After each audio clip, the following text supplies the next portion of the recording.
Vladimir Poutine vient de répondre à Donald Trump. De manière farouche, il a été très clair. Il a été très ferme.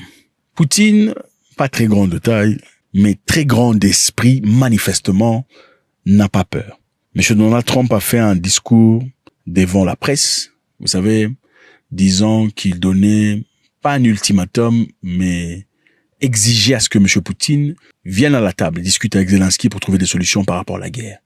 Qu'il était de l'intérêt de la Russie. En fait, il était en train de faire faveur. Il disait, je suis en train de faire faveur à Poutine. Parce qu'il est en train de mal gérer la Russie. Il est en train de détruire la Russie. Il est temps pour lui de venir à la table et de trouver des solutions avec Zelensky, d'arrêter cette guerre. Zelensky veut conclure un accord. Je ne sais pas si c'est ce que veut Poutine. Peut-être pas. Mais il le devrait. Je pense qu'il détruit la Russie en ne concluant pas d'accord. Je pense que la Russie va avoir de gros problèmes.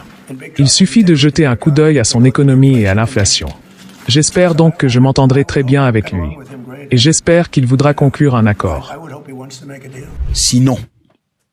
Et le sinon là, c'est ce qui dérange. Vous savez, il y a des gens comme moi, des gens comme moi. Je peux avoir tort. Tu me dis d'arrêter, mais si tu rajoutes un sinon derrière, je pense qu'on aura un sérieux problème. Arrête, parce que ça me fait mal. Ok, je suis désolé. Arrête parce que ça ne sonne pas bien. Ok. Arrête parce que, avec la considération qu'on a pour toi, tu vois. Arrête sinon. Moi, je voudrais savoir le sinon là, c'est quoi? Le sinon là, c'est-à-dire quoi? Et c'est vrai, la Russie a aussi répliqué. Très clairement, ils ont dit, ils attendent discuter avec les États-Unis, mais avec le respect mutuel. Je dirais simplement que nous voyons les déclarations du président actuel concernant sa volonté de travailler ensemble. Nous avons toujours été ouverts à cela.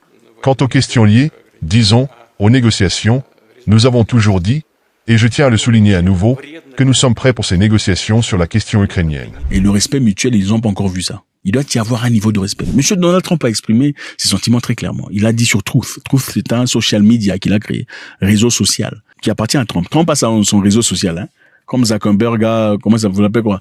Vous l'appelez quoi? Zuckerberg. Non, c'est Zuckerberg. Zuckerberg. Répétez avec moi. Zuckerberg. Zuckerberg. In English. Les francolâtres sont en colère. Voilà. Moi, ça me dérange pas. Moi, mon problème, c'est quand vous venez me corriger. Oh, c'est Zach. Vous mettez des emojis. Pourquoi vous mettez des emojis?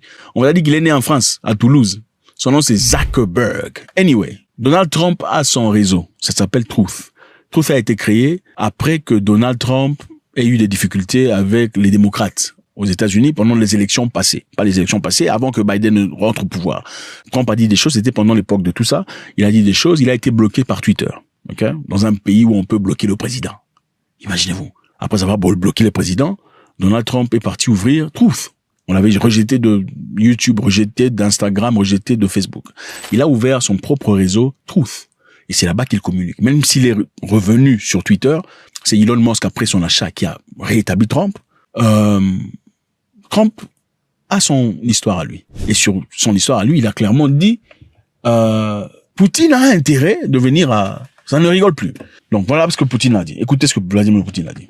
À ce propos, je doute que le président actuel des États-Unis, M. Trump, avec qui nous avons travaillé lors de son premier mandat, prenne des décisions qui nuiraient à l'économie américaine.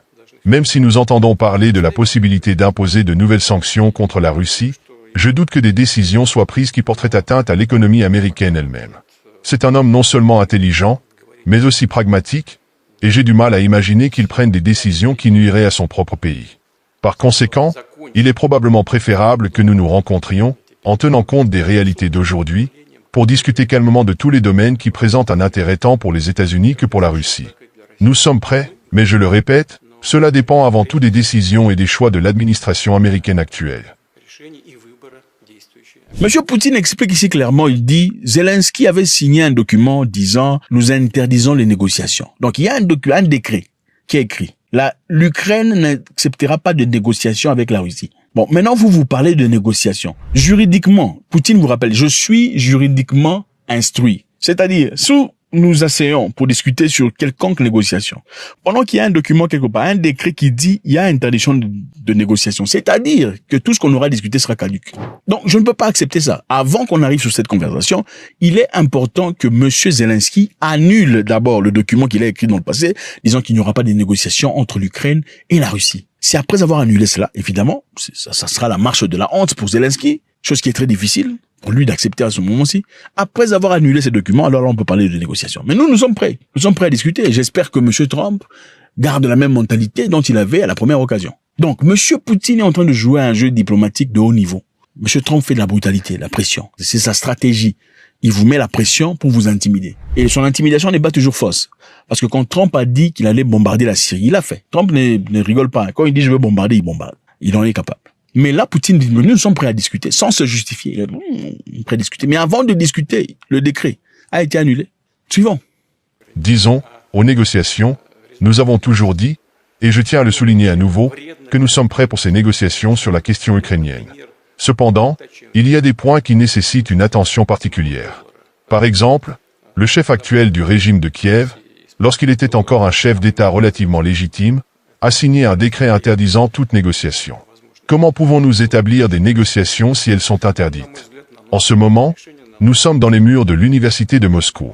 Par ma formation de base, comme vous le savez, je suis juriste, diplômé de la faculté de droit de l'université de Saint-Pétersbourg, ou plutôt de l'université de Leningrad à l'époque. Je peux vous dire que si des négociations commencent dans le cadre du système juridique actuel, elles seront, techniquement parlant, illégitimes. Cela signifie que les résultats de ces négociations pourraient également être déclarés illégitimes. Le régime actuel de Kiev reçoit volontiers des centaines de milliards de ses sponsors, excusez l'expression familière. Pour la simplicité des expressions populaires, comme on dit chez nous, ils dévorent avec plaisir ces centaines de milliards en échange de promesses, mais ils n'ont aucune hâte à suivre les instructions de leurs sponsors. Et nous savons qu'il y a de telles instructions. Ils ne se précipitent pas non plus pour annuler le décret interdisant les négociations. Mais je pense qu'en fin de compte, ceux qui financent tout cela devront les forcer à le faire, et je pense qu'ils n'auront pas d'autre choix que de le faire. Cependant, tant que ce décret n'est pas annulé, il est difficile de parler de la possibilité de commencer, et surtout de mener à bien, ces négociations de manière appropriée. Certes, on peut évoquer certaines prémices, mais parler de négociations sérieuses dans les conditions où la partie ukrainienne interdit de telles discussions est très compliqué. Ça, c'est une façon de dire que la Russie n'a pas peur des sanctions. Okay? Nous avons déjà été sanctionnés. D'ailleurs, ça n'est pas aujourd'hui que ça commence. Déjà, M. Trump nous avait déjà sanctionnés même avant que M. Biden ne vienne au pouvoir. On avait déjà été sanctionnés sur le plan économique. Donc, ce ne sont pas les sanctions qui nous intimident. Nous avons envie de discuter. Mais, ça doit être respectueux. Secondo, il faudrait que M. Zelensky annule le décret qu'il a signé. Il est bien connu que Trump, en tant que président, avait également imposé un grand nombre de restrictions et de sanctions contre la Russie, plus que jamais auparavant. Je ne pense pas que ces décisions correspondaient aux intérêts non seulement de la Russie, mais aussi des États-Unis eux-mêmes. Faites-moi savoir ce que vous en pensez, c'est toujours avec beaucoup de plaisir. Vos commentaires sont très nécessaires.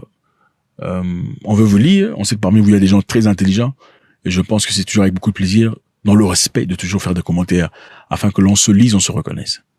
God bless.